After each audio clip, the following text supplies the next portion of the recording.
as someone once said, you can't be optimistic if you've got misty optics. So I saw that in an optician's shop. I thought it was very revealing. I want to thank Neil Long for that lovely address this morning. I thought he was anticipating what I'm going to say, so I thought I'd pack up and go home now. But seriously, it was a very interesting, provocative thought. If I can just gloss it now. He was thinking, Neil, that's you there, isn't it? Neil, thank you so much. Neil was talking about what we theologians call the messianic secret. This is a very familiar term that indicates, in Mark's gospel particularly, Jesus doesn't reveal himself.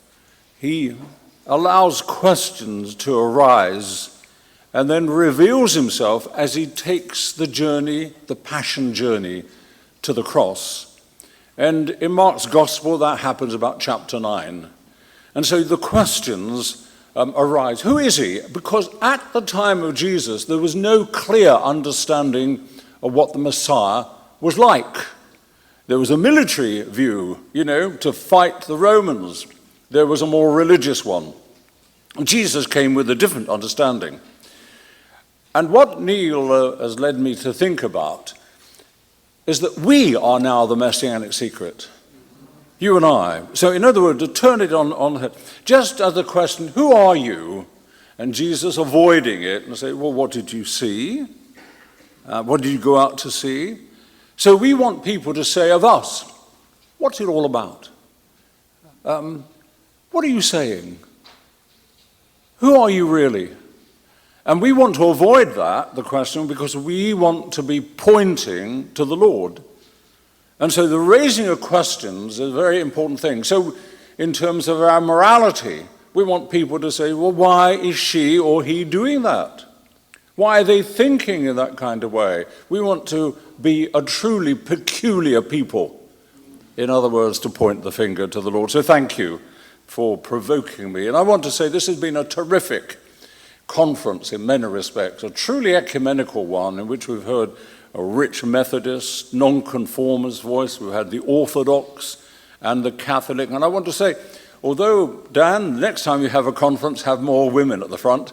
And that's an important thing, isn't it? Women are important. But I want to say that the Orthodox sisters have made a very powerful impression on us all. So thank you for being here.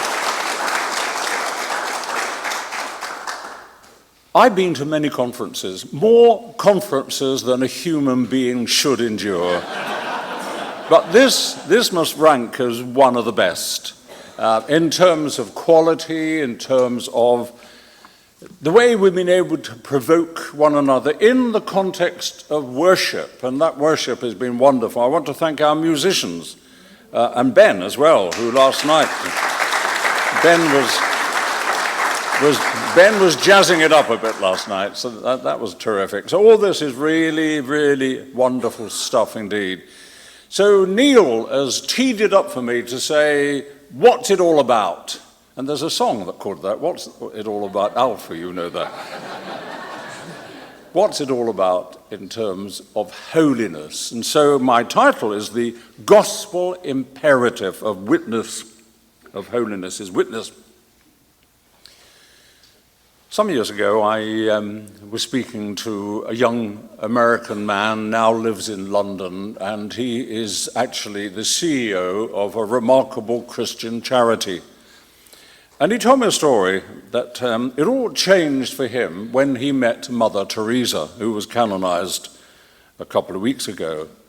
He was working in IT in India, getting lots of money for his work and enjoying it. He went to Calcutta airport, and the rumor was going around, Mother Teresa is here, and she's flying. And he said, well, wouldn't it be wonderful if she's on my plane? Anyway, he found out she was on his plane, and then he said to himself, wouldn't it be wonderful if she was sitting next to me? So he got on board, and there was one seat left. At the end, in came Mother Teresa, sat right next to him. And the plane went up, and when it had settled down, she turned to him and said, "What do you do?" And then she stopped, said, "No, that's the wrong question. I really want to ask you, what are you doing that makes any difference?" And he said, "It changed my whole life. Because what I was doing was making money and enjoying it. She put a different kind of question in my head. Is what you're doing making any difference to the world at all?" And it led him, as a layman, into Christian service, to say, all that I do should be shaped by that one question. And maybe one of the most things that marks out a successful nation or an individual when we ask the question, well, what is it for? What are we doing this for? How can we do this positively? And that goes for the work of the church and for all of us as well. I remember when I was on the staff of St. John's, Nottingham. Our daughter Rachel, our eldest, was 10 at the time, or about that. I was taking her somewhere, and the bus, children do, they like to go on the top deck of the bus. So we went up the top deck. She was looking out of the window. We stopped outside Christ Church, Chilwell, which is the church we went to often. And she looked down on the people coming out, and she said, "Daddy, what's the church for?" And it was one of those questions. We all take for granted we know what the church is for, but through the eyes of a 10-year-old, the mystery, what's it doing there? Is it a cinema? Are they going to see something? What's it for? Well, the answer I gave was probably not as good as the questions he asked, but my third session is really driven by that question. If the church is holy, and of course that's one of the great marks of the church, is holiness simply for itself, or is it for something beyond itself? Or, to put it another way, what are some of the challenges facing the Christian family today, and how should we respond? Let me remind you of William Temple's great provocative assertion. He once said, "I believe in one holy, Catholic and apostolic church, but regret that it doesn't exist." And you know, when you look at it, and what he meant was, from the viewpoint of our disunity, of course, it's a figment of our imagination. It's a bit like, as unlikely as a Flying Dutchman. So Charles Gore, the great Bishop of Oxford at the beginning of the last century, had little faith in the Church of England's ability to change the nation. He once said this in a moment of frustration: "The Church of England exists for the frustration of the purposes it was designed to implement." In other words, the church gets in the way of mission. He was a visionary who was infuriated by the failure of the Church of England to live up to its calling to be the people of God. And the same could be said for the people of God in the Old Testament. Time and time again, Yahweh is pleading with his people to be the kind of people I want you to be. But what was the mission of the Hebrew people? Well, I want to give you some references now and refer to some of them. Consider the promise in Genesis 28. Do you remember that lovely description of Jacob and the ladder? The Lord says, "Your descendants will be like the dust of the earth. You will spread out to the west and to the east, to the north and to the south. All peoples of the earth will be blessed through you and your offspring." Israel to be a blessing to the nation. And that's repeated again and again in Genesis in chapter 12, 18, when it said Abraham will become a great and mighty nation. It's interesting, the word Abraham is used for the nation there. In him, it says again, all the nations of the earth will be blessed. And this refrain is repeated in the prophetic writings. Let me remind you of some of them. Isaiah chapter 2, verse 2. "Now it will come to pass in those last days The mountain of the Lord will be established as the chief of the mountains, and will be raised above the hills, and all the nations shall stream to it. And many peoples will come and say, "Come, let us go up to the mountain of the Lord, to the house of the God of Jacob, that he may teach us concerning his ways, and we may walk in his paths." It goes on, nation will not lift up sword against nation. A prophetic vision of peace on earth. Habakkuk 2, for the earth will be filled with the knowledge of the glory of the Lord as the waters cover the seas. Isaiah 60, arise, shine, your light has come, the glory of the Lord has risen upon you. Darkness will cover the earth, deep darkness the people, but the Lord will rise. Nations will come to your light, and kings to the brightness of your rising. Isaiah 55, you will call a nation you do not know, and a nation which knows you not will run to you, because the Lord your God, he has glorified you. Zechariah 8, thus says the Lord, it will yet be that peoples will come, even the inhabitants of many cities. They will come saying, let us go and entreat the favor of the Lord and seek the Lord of hosts. I will go. So many peoples and mighty nations will come to seek the Lord of hosts in Jerusalem. Micah 4, and it will come about in those last days that the mountain of the house of the Lord will be established, and the peoples will stream to it. Many nations will come and say, come and let us go up to the mountain of the Lord. Now, there's so many more verses. And often in the reading of Scripture, we pass over them all too quickly. Now, on the face of it, such verses can be read as suggesting that Israel was given a mandate for mission to evangelize the nations and draw them to Yahweh. I want to doubt that, indeed.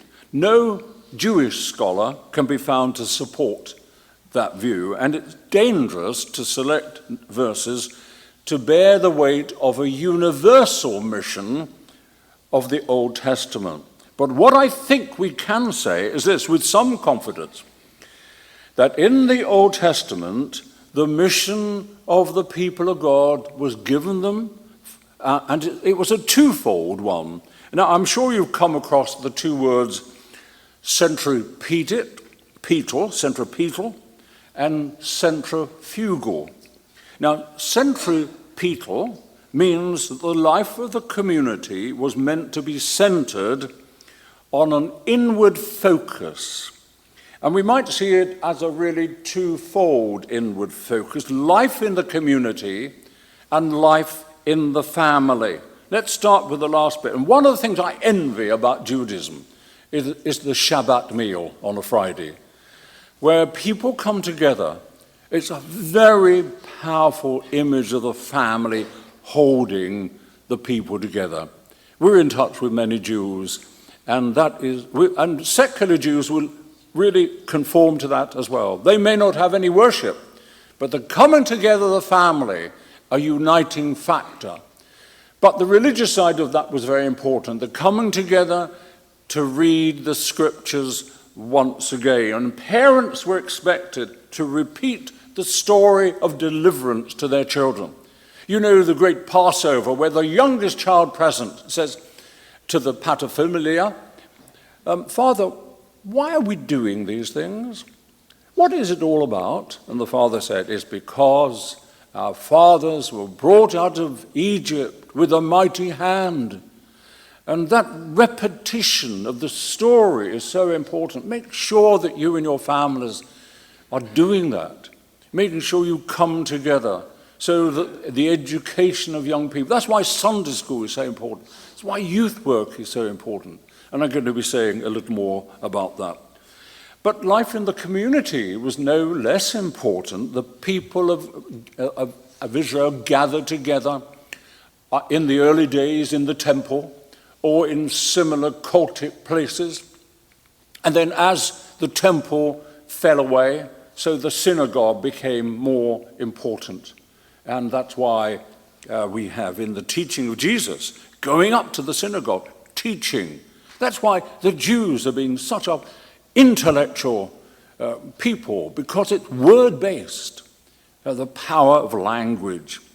But the other side, which is the centrifugal side of this, the Old Testament speaks of Israel having a role within the nations of the world. The mission of the people of God focused outwards. So we see the characters. This is where there's no separation in the Old Testament between the nations, where you have characters like Ruth and Naaman, Jethro, Balaam, Jonah, all non-Israelites who are chosen vessels to drive home the message to Israel and to bring Israel closer to its destiny as a missionary and prophetic body.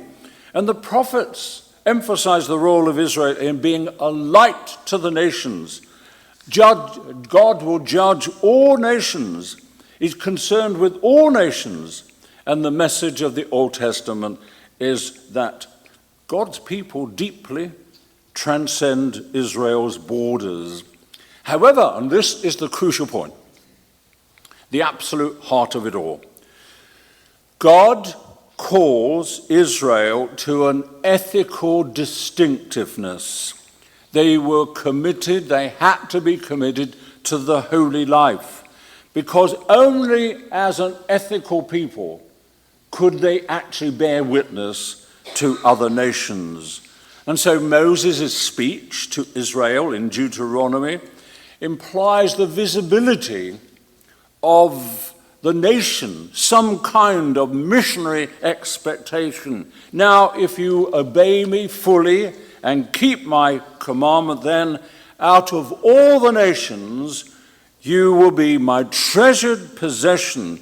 Although the whole earth is mine, you will be for me a kingdom of priests. And that word is important because a priest indicates a mediatorial role for Israel. So if this is true of Israel, how much more is it true of the Christian church with its explicit message of mission to reach out to others? Whereas that universal mission is coded in the Old Testament, in the New Testament, it's there in our face. That's our job, to go out, to reach out. This is what one Catholic writer says about holiness. It's a holiness that pertains to the church because of Jesus, whose body we are, because of the Holy Spirit, who is the soul of the church, because of the holiness of the teachings of Jesus, because of the holiness of the sacraments, because of the holiness and the extraordinary holiness of the martyrs and saints, because of the ordinary and everyday holiness of its members, because of the sanctifying influence of the church in the world today. What a wonderful description. And I have no quarrel with that at all. That indicates our the holiness that radiates out like a fire that burns, that can be seen and understood. That comprehensive. In theological terms, this is called the Missio Dei of God, the mission of God, Missio Dei. So, and deviation from that means that we are almost excommunicating ourselves. But, and this is a crucial question now, what are the consequences for us, for the church, when our culture changes? When we find speaking a different language from the rest of the world, as morality changes, as culture changes, in Britain, as in America, as in Europe and elsewhere, traditional approaches to marriage and sexual ethics are under attack, and in some societies have changed fundamentally so much that freedom to express a different opinion is now seen as fundamentally wrong. I can't tell you the number of times I've been called in British press as a bigot, simply because I hold to a traditional view of marriage, and that may have happened to you as well. In recent weeks, a notable British philosopher, Professor Richard Swinburne, known to me very well indeed, and universally recognized for his contribution to learning, one of the great British contemporary philosophers. He's been criticized for remarks made in a paper that he gave to the Society of Christian Philosophers. He spoke on Christian sexual ethics, and this is what he argued. He argued that homosexual sexual relationships were prohibited in Christian ethics. He lamented a culture in which homosexual acts were seen as being on the same level as heterosexual sexual acts. And he called homosexuality a disability, by which he meant the inability to have children, or to put it another way, the refusal to have children. Now, some might think that in our very touchy, sensitive culture, such language should be avoided as rather unwise or even insensitive. Others might question the logic of his argument. But isn't it, and this is my point, isn't it surely extraordinary that the president of the Society of Christian Philosophers, Michael Ray, who teaches at Notre Dame University, a Catholic university, should then apologize for what an invited speaker had every right to say.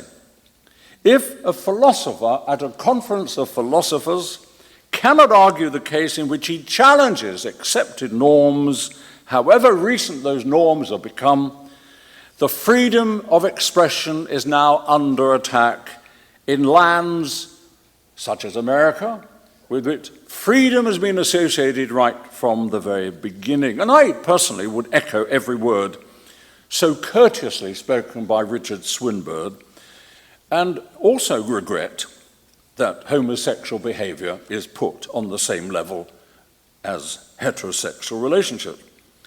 But this is my point. My opinion, and I believe firmly, that whatever view we have has the right to be heard and respected, even if the majority of people disagree with us. But I think it's the president of that society who must receive the greater criticism for his dismissal of traditional views as no longer having a place in intelligent conversation. His apology to everyone and his submission that he's committed to the values of diversity and inclusion doesn't make any sense if traditional values are not also considered and included in them. You see the point I'm making. Another writer, and I'm grateful to Mother Miriam for bringing this to my attention, another writer, Michael Hanby, a Catholic professor at the Catholic University of America, considers in this month's First Things, and it's worth reading this article, he says that the way that human rights trumps freedom, by the way, trump there is a verb and not a name.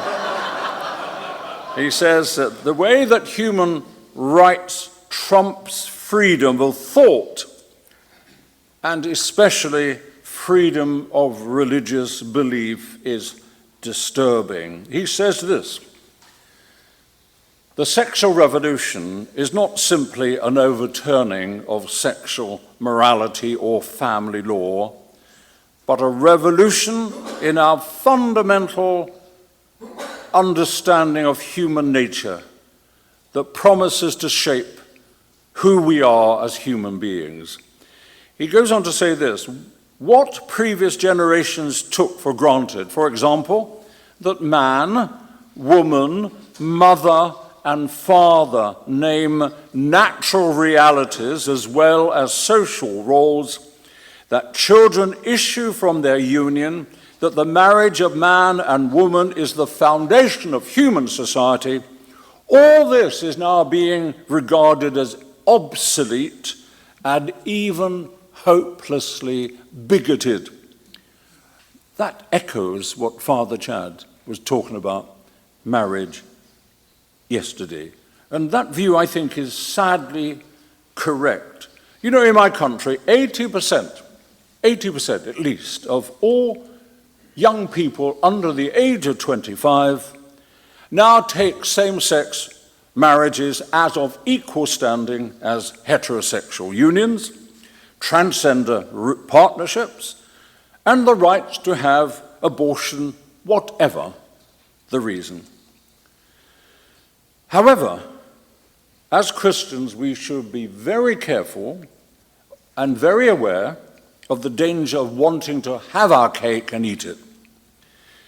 If the law of the land is changed to accommodate a wider interpretation of sexual ethics than we would like, we should not therefore assume that life really carries on as normal. In the United Kingdom, Christian people have lost jobs for carrying on as usual when the law has changed. Take a very fine lady, Ms. Liddell, a marriage registrar for Islington, a district we know well. She was the very senior marriage registrar in that district of London when European legislation changed to allow same-sex marriages. She refused to conduct a marriage service for homosexuals, and after a legal battle went on for a few years, she was fired from a job. Another person, Carey, an experienced marriage guidance counselor, lost his post when he refused to counsel a same-sex couple. He explained that he had no experience whatsoever of doing that, but that didn't help his cause. And what is so cruel, he lost his job, what was so cruel about the two cases is that they didn't find a way of accommodating. They could surely have said, this person doesn't want to do that, so we'll ring fence, so she only does heterosexual couples. Or he doesn't want to counsel those, we'll find a role for him within the establishment because he's such a fine and respected person. But no, two fine, conscientious people were not allowed to exercise a ministry thereafter. In the United States, I notice, and this is very recent, isn't it, the predicament of the Alabama Chief Justice Roy Moore, who's on trial himself, a lawyer on trial for refusing to allow same-sex marriages in Alabama. You know, I deeply sympathize with him. He is a very courageous man. And he stated following the decision that it reflects how corrupt the political system now is. People are being removed from office if they have thoughts, even legal, that opposes the agenda of the LGBT community. But I have to say, with respect to the Chief Justice, if the law has changed to allow same-sex marriages, as it clearly is in the light of the Supreme Court's decision of 2015, the law of the land has to be obeyed. We may consider in those time-honored words that the law is an ass. It often is. We may disagree violently with laws from time to time, but we have to obey it. That's Paul's instructions in Romans, isn't it? We have to seek ways of working within it. Nevertheless, you see, what is happening to all our societies is that human rights and equality laws now come first. For example, it is asserted in the Supreme Court's decision on marriage that as continuity and change has been the story of marriages down the centuries, it's therefore perfectly natural and right for marriage to now include same-sex unions. But the logic is extremely faulty.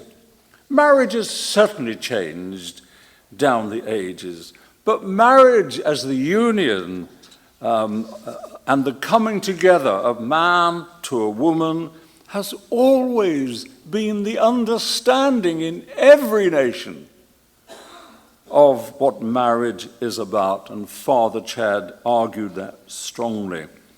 So, as I said at the beginning of the address, how do we as Christian people, as the new Israel, if you like, following on what Scripture wants us to be, a light to the nations, the Christian church in all our diversity, how do we maintain our standards of right and wrong, holiness and conduct, in a world which is now on a different trajectory to ours? Well, let me then say two basic things. First of all, the important thing is this.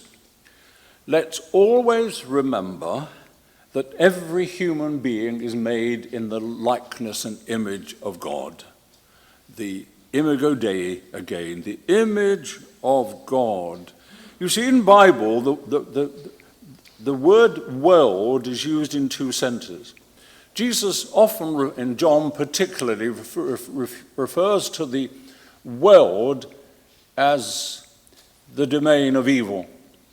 But that's not the only understanding. He often speaks about the world also as God. God so loved the world that he gave his only begotten Son. This world is a beautiful place. And in our word to the world, we must never, ever deny the beauty of creation. As I look out here, I've got the best view. I mean, I'm looking at you, the best view indeed. I'm looking beyond, and I see the beauty of nature. Who isn't so moved by beautiful music? Beethoven's Fifth, The Dream of Drontius by Elgar. Beautiful music. Who is not moved by beautiful art? And God wants us to enjoy all these things. It's part of us. So the world is not always in opposition to God. And the people we meet, people who live next door, they may disagree with us, may not go to church, but they're loved by God. And so in our attitude, in our understanding of holiness, we mustn't reject them, mustn't run away from them, we must embrace them. But we must speak into that world with courtesy and respect. Secondly, and of equal importance, is to meet the challenge to what I want to now say, create Christian minds. Christian minds. And that was the burden of a book that shaped a lot of my thinking years ago when I read it. Some of you would have read it or come across it. I want to commend it. It's an old book now, Harry Blamere's. I've written the title on the notes. It's called The Christian Mind. It was written about 1960, around that time. He was a former student of C.S. Lewis. And we often referred to C.S. Lewis, one of the great thinkers of our generation. Blamere's took a lot of his theology on. And Blamere's was very worried by what was happening in the United Kingdom in the late 50s and 60s. Somehow as a nation, we forgot what God had done for us during the war years. I can tell you, as a working class child, and Eileen too, growing up, we were aware of German bombs coming down. There was a great sense of the presence of God in our land. But so easily, like the people of Israel, we forget, we move on. And Blamere's points to this growing separation of church from the world. He noted the growth of individualism in the Western world, the increasing bewilderment of the churches to combat that growing threat. Individualism, of course, stood for more than Frank Sinatra's "I Did It My Way." What was happening then can be summed up in the title of Paul Tillich's book, The Shaking of the Foundation. It was no less, and we didn't perceive it at the time, but as we look back now, we can see it as no less than the dismantling of our values, which are located in Christian morality, the paramount importance of marriage, the distinctiveness of our identity of male and female, the preciousness of human life and the uniqueness of the human genome. Today, all that Blamiers spoke about and warned about has come to pass. And how do we respond? I want to suggest 3 points for you to take into the day and on into your lives.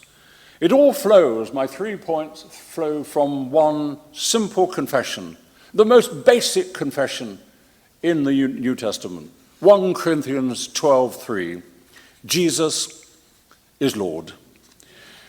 That exclamation is the most original of all Christian confessions, the simplest of all creeds. And when the first Christians said, Jesus is Lord, they were, by saying it, ascribing paramount importance to one person, Jesus Christ. And Lord means ruler, the one who has absolute dominion over us. They were saying, Jesus is in charge of my life, and I'm willing to do whatever he commands. I'm prepared to face death for him. And so the issue for us is he Lord of our lives? Are we submissive to his authority over us? But doesn't it take us deeper? Is Jesus Lord of my mind? How many secular values have we adopted from our society that we need to discard? That's a personal question. Second point I want to make is this. Helping God's people to develop Christian minds is also the purpose of my preaching ministry and the way we live. In 2 Corinthians 10, Paul defines his goal as a minister of the gospel in terms of a spiritual warfare, a fight of faith against ideas, philosophies, and general thought patterns that contradict God's will. This is what he says in verse 3-5. For though we walk in the flesh, we do not war after the flesh, because the weapons of our warfare are not carnal, but mighty through God to the pulling down of strongholds, casting down imaginations and every high thing that exalts itself against the knowledge of God, and bringing into captivity every thought to the obedience of Christ. Wonderful words. Is our thinking under the obedience of Christ? And so Paul was seeing his job in terms of a spiritual conflict that involved the images of conquest of territory, but not in words of land or anything like that, but captivity of our thoughts and imaginations to obedience to Christ. The image is almost like the SAS or the Green Berets or the Navy SEALs going and attacking something, releasing the captives, restoring order again. And in that passage, what Paul calls the world is over against the church. And the church, and can you imagine actually, it worked out that in the time of Paul, there's probably no more than a couple of hundred Christians in the then known world. And here he is, a combat of this tiny group of people against the power of the enemy, the might of Roman Empire. So bear that in mind whenever you think, oh, we're such a small number of people, of Christians, we're dominated by them all. No, we're not. Brothers and sisters, we're a mighty army, huge army, spread throughout the world, the most dominant religious force in the world today. So we shouldn't be beating our breasts and saying we are so few and pitiful in this land. You are many. And we've got a wonderful task, but a very daunting task to take on the power of the enemy. Never minimize the status of the evil one. C.S. Lewis once said about when he was asked if he believed in a personal devil, he said, well, I would go as far as the New Testament would go in talking about evil, and believe me, it gets pretty close to talking about the devil, and we should respect that point of view. The third point, and finally, is the renewal of our mind. In order for Christians to develop a Christian mind under the lordship of Christ, we must maintain constant exposure to the revelation given to us through Christ. Do not be conformed to this world, says Paul in Romans 12, but be ye transformed by the renewal of your mind, that you may prove what is that good and acceptable and perfect will of God. Renewed minds. People have often said to me, when were you converted? And I would tell them, well, I can point to a distinct event that happened when I was 17 years of age. But over the years, I've been converted many times, actually. And that process of going back, of renewal, goes on. I had a charismatic experience years ago. There have been other times when Ida and I have been deeply moved and our thinking patterns have been changed directions. All those moments, and I hope it might have happened here, maybe last night in the healing, or through what a speaker has said, your determination to move on again. And Paul is talking here about proving. What did it mean? It means discerning, by the way, the will of God in every situation of life.